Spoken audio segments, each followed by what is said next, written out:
Bushcraft, a arte de mexer na floresta com gravetos. Pelo menos, foi assim que minha jornada começou.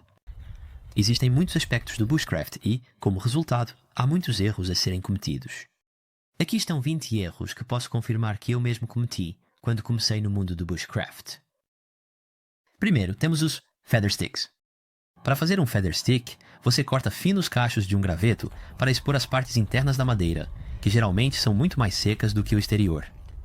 Assim, suas chances de acender uma fogueira são muito maiores.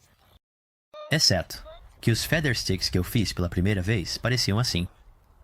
A razão é que os cortes de madeira que eu fiz eram muito profundos, tornando os cachos muito grossos. Isso também não foi ajudado pelo fato de que eu começava a fazer os cortes no meio da peça de madeira, o que significava que eu não apenas desperdiçava metade da madeira, mas também não conseguia impulso suficiente no corte para criar qualquer cacho, deixando-me com uma peça de madeira que parecia mais uma lança primitiva do que um Feather Stick. Então, o que eu aprendi ao longo de muitos anos e centenas de Feather Sticks depois? Bem, para começar, aprendi a encontrar madeira que seja reta e livre de nós. Pegue este pedaço de freixo, por exemplo. Está morto, mas não muito podre, e é relativamente reto. Passar rapidamente a mão sobre ele me diz onde estão os nós. Esta seção superior aqui está ligeiramente curvada e tem vários nós. Isso não será o ideal para fazer um bastão de pena. Mas mais abaixo é reto e sem nós. Cortei uma pequena seção e posso dizer instantaneamente que isso será bom para um Feather Stick. A madeira é de um branco pálido, sem qualquer amarelamento ou sinal de podridão. Antes, eu cortava apenas um pedaço de madeira e fazia um pedaço de pena, mas descobri que é muito melhor cortar 3 ou 4 pedaços de madeira. E o restante pode ser usado como gravetos. Uso um pequeno machado para dividir o tronco em quartos. Eu faço isso com todos os 3 troncos, então há bastante madeira disponível. Agora, eu tenho potencialmente 12 gravetos de pena, ou 3 gravetos de pena, e bastante gravetos pequenos. Você pode usar qualquer faca para fazer gravetos de pena, mas eu prefiro usar esta, que tem um desbaste escandinavo para o bisel. Ela morde bem na madeira e é um ótimo perfil de faca para Bushcraft. A chave para fazer bons gravetos de pena é começar o mais próximo possível do topo da madeira e tentar terminar o cacho o mais próximo possível da base da madeira para maximizar a quantidade e o tamanho dos cachos que você pode fazer. Normalmente, aplico uma pressão muito leve no início, apenas para fazer o cacho se enrolar sobre si mesmo.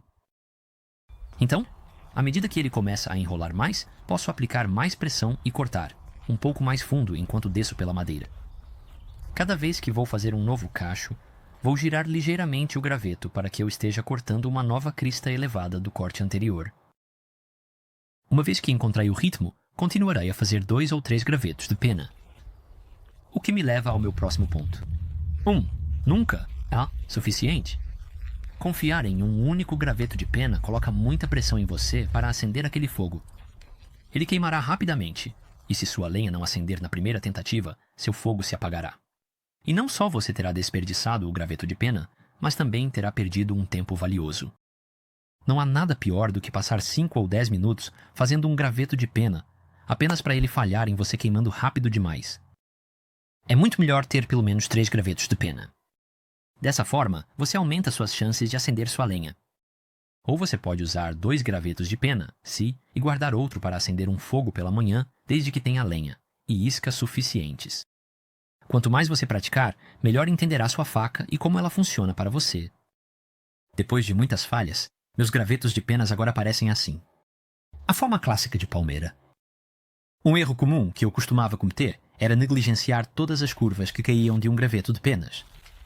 Basta adicionar esses gravetos ao seu fogo para ajudar a acendê-lo, ou guardá-los no bolso, ou em um saquinho separado, prontos para acender um fogo em outra ocasião.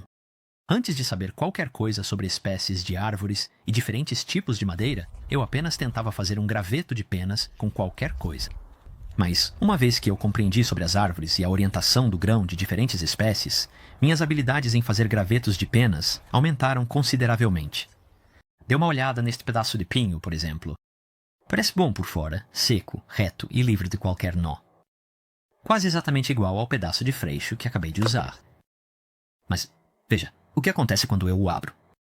O grão se torce e deforma, tornando bem difícil fazer um graveto de penas decente. Ainda é possível, mas não seria nem de longe tão eficiente quanto o freixo. No entanto, o pinho é resinoso, e se eu fizer um graveto de penas com ele, sei que uma vez que pega uma faísca, vai queimar com uma grande chama.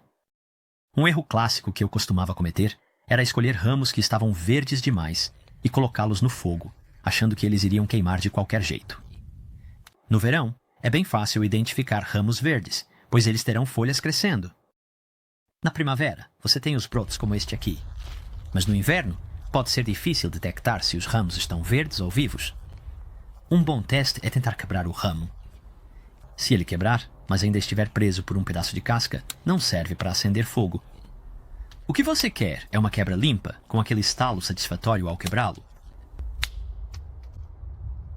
Você vai notar que esses gravetos aqui quebram facilmente e nenhum deles está pendurado por um pedaço de casca. Lembre-se, se não quebrar de uma vez, vai ser uma porcaria. Aqui está um ótimo exemplo de usar a madeira errada em um fogo. O fogo à esquerda tem madeira seca e morta, mas no momento em que coloco madeira verde úmida no fogo à direita, ele começa a soltar fumaça e a queimar lentamente. E não vai queimar direito? A única situação em que esse tipo de fogo é necessário seria para um fogo sinalizador, quando se chama por resgate ou para defumar carne e peixe. Um dos erros mais comuns que eu cometia, e na verdade ainda cometo esse erro de vez em quando, é não coletar material suficiente para acender o fogo. Normalmente, essa era a quantidade de material para acender que eu coletava e tentava usar para acender um fogo. Apenas um punhado pequeno de gravetos. Na minha opinião, acender um fogo não é a parte difícil. A parte mais difícil é fazer o fogo crescer de uma pequena chama para um fogo grande o suficiente para que ele queime sozinho, sem precisar adicionar muitos mais gravetos. A maioria das pessoas falha ao acender o fogo porque ou não coletaram material suficiente para manter a chama inicial, ou colocam muito material muito cedo e abafam o fogo. Tendo isso em mente, agora eu coleto pelo menos um punhado grande, se não um punhado duplo, de gravetos finos e secos para acender o fogo. Isso me dará muito mais tempo para observar o fogo, e não ficar procurando freneticamente por mais gravetos secos para tentar mantê-lo aceso. Outro erro comum que eu costumava cometer ao coletar material para acender o fogo era tentar usar galhos que eram muito grossos. Eu costumava pegar galhos com a espessura do meu polegar ou dos meus dedos, mas logo percebi que isso apenas abafaria o fogo e o apagaria. Eu descobri que o melhor material para acender o fogo é mais ou menos da espessura de um lápis. Ainda assim, mantenha os galhos mais grossos, pois eles precisarão ser colocados no fogo para ajudar a fazê-lo crescer. O último, e novamente um erro comum que eu costumava cometer, era pegar gravetos diretamente do chão da floresta. Embora isso possa ser aceitável durante o verão ou após um período seco, de modo geral. Esses gravetos e galhos vão estar segurando muita umidade onde estiveram em contato com o chão, o que significa que não vão queimar bem ao tentar acender um fogo. Em vez disso, dê uma olhada ao redor de outras árvores e galhos próximos e veja se há galhos mortos pendurados ou presos, entre os galhos vivos. Esses costumam ser os gravetos mais secos, pois estão pendurados acima do chão há algum tempo. Esta faia morta aqui é outro bom exemplo. Os galhos superiores que estão mais próximos do céu vão estar muito mais secos do que os galhos que estão abaixo do tronco principal.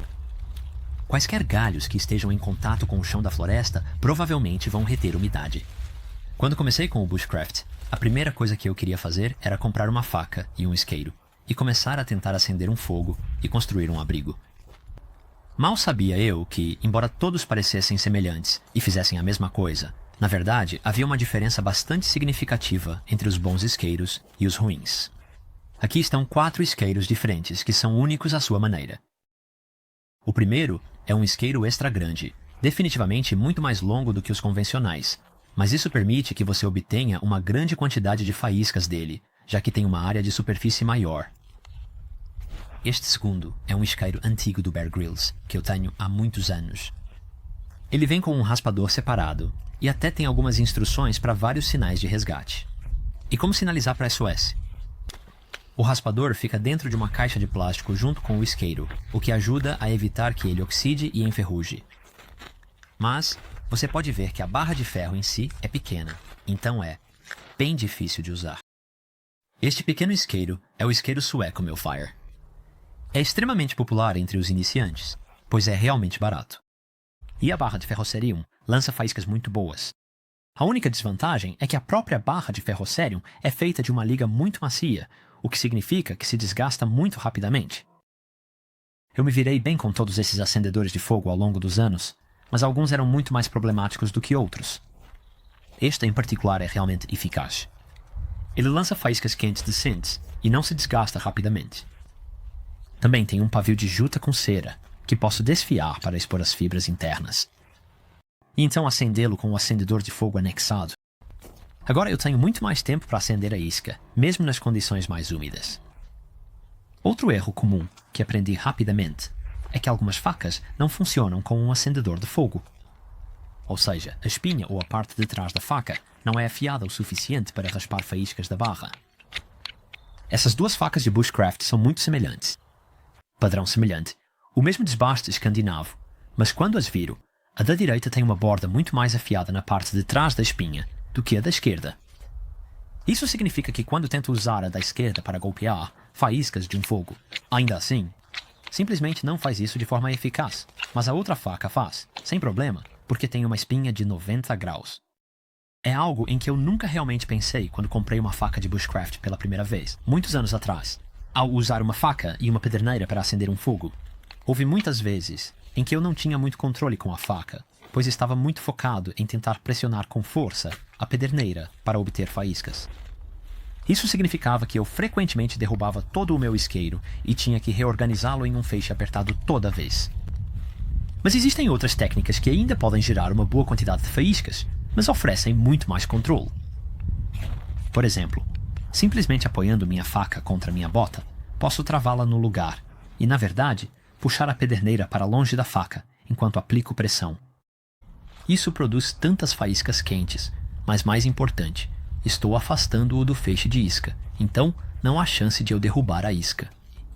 O metal precisa de manutenção, algo que subestimei enormemente.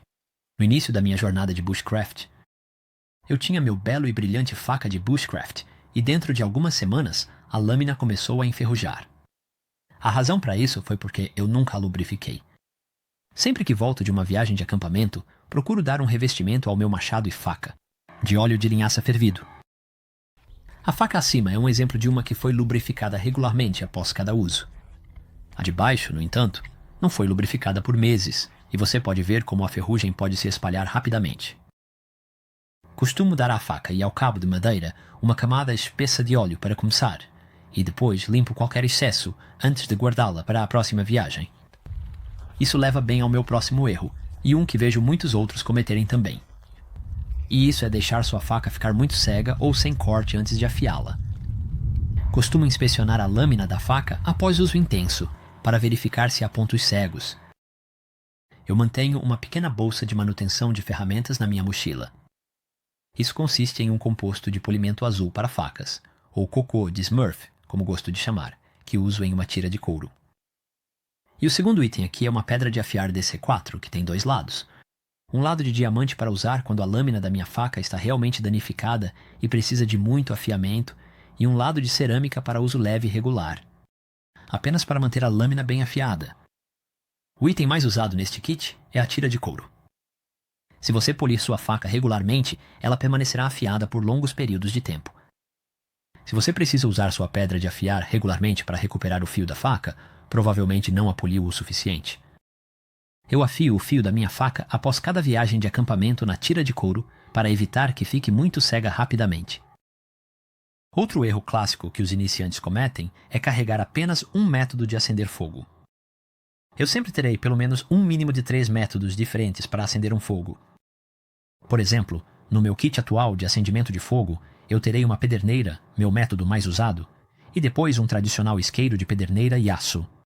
Porque acho esse método de acender fogo o mais satisfatório, mas tende a demorar muito mais, então nem sempre é a melhor opção. E, finalmente, eu sempre terei um isqueiro no kit. Este é meu recurso de segurança, meu backup para quando as coisas dão errado, o tempo muda, o isqueiro não acende. Ou se estou lutando contra a luz e preciso de um fogo rapidamente. Também é uma necessidade básica e importante de sobrevivência e pode simplesmente salvar sua vida um dia. Sempre carregue várias maneiras de acender um fogo, e se o isqueiro parar de funcionar, tenho alguns fósforos de tempestade como backup do meu backup. À medida que minha jornada no bushcraft se desenvolvia, comecei a aprender mais sobre árvores e plantas e o que faz um bom isqueiro natural para acender fogo. No entanto, também aprendi a não depender apenas de encontrar isqueiro natural para acender um fogo, pois muitas vezes o isqueiro estará muito úmido, já que aqui no Reino Unido temos um clima marítimo, então recebemos bastante chuva. Em vez disso, achei melhor colher o isqueiro sempre que o encontrasse e mantê-lo comigo em uma pequena bolsa, ou saco de couro. Dessa forma, quando fosse acender um fogo e quisesse usar materiais naturais, eu já os teria comigo. Pronto para usar. Útil se o tempo fosse curto ou não houvesse materiais naturais de isqueiro perto de mim. A localização do fogo também é um fator bastante importante a considerar. Algo em que eu não pensava muito quando comecei. Acender fogueiras muito perto de árvores é um grande erro. Mas não é só isso. O tipo de solo em que você está fazendo uma fogueira pode ter implicações sérias, especialmente durante os meses de verão e longos períodos de tempo seco. Por exemplo, esta floresta em particular é composta principalmente por pinheiros coníferos. Isso significa que o chão da floresta está coberto de agulhas de pinheiro e o solo é muito turfoso, o que significa que é como uma esponja seca. Se eu acender um fogo diretamente sobre isso durante os meses de verão, há uma chance, mesmo que eu apague o fogo, de que ele já tenha começado a se espalhar subterraneamente, queimando ao longo das raízes das árvores, às vezes, por muitos quilômetros. Se você quiser ver evidências reais disso acontecendo, eu tenho um vídeo no meu canal onde descobri um fogo subterrâneo que estava queimando e se espalhando por alguns dias. Eu notifiquei o serviço de bombeiros, e eles enviaram um caminhão de bombeiros, e tiveram que usar 2 caminhões-tanque cheios para apagá-lo. Vou colocar o link para esse vídeo específico na caixa de descrição abaixo. Isso me leva ao meu ponto final, e sem dúvida, o erro mais importante a não cometer, que é apagar seu fogo corretamente. Isso pode se aplicar a qualquer pessoa, não apenas a iniciantes que estão começando. Sempre leve água suficiente para apagar seu fogo ou faça seu fogo em uma área não muito distante da água. Ao apagar um fogo que esteve queimando por muito tempo, primeiro, espero que o fogo se reduza a brasas fumegantes. Depois, uso um graveto para fazer buracos dentro e ao redor do fogo. E, finalmente, despejo água sobre o fogo e nos buracos. Isso ajudará a reduzir a chance de o fogo se espalhar pelo subsolo quando eu deixar o acampamento. Obrigado por assistir a este vídeo. Se você gostou, sinta-se à vontade para se inscrever e conferir minha playlist de dicas de sobrevivência na selva e habilidades de bushcraft, onde tenho mais de 30 vídeos com ótimas dicas. Obrigado por assistir e nos vemos no próximo vídeo.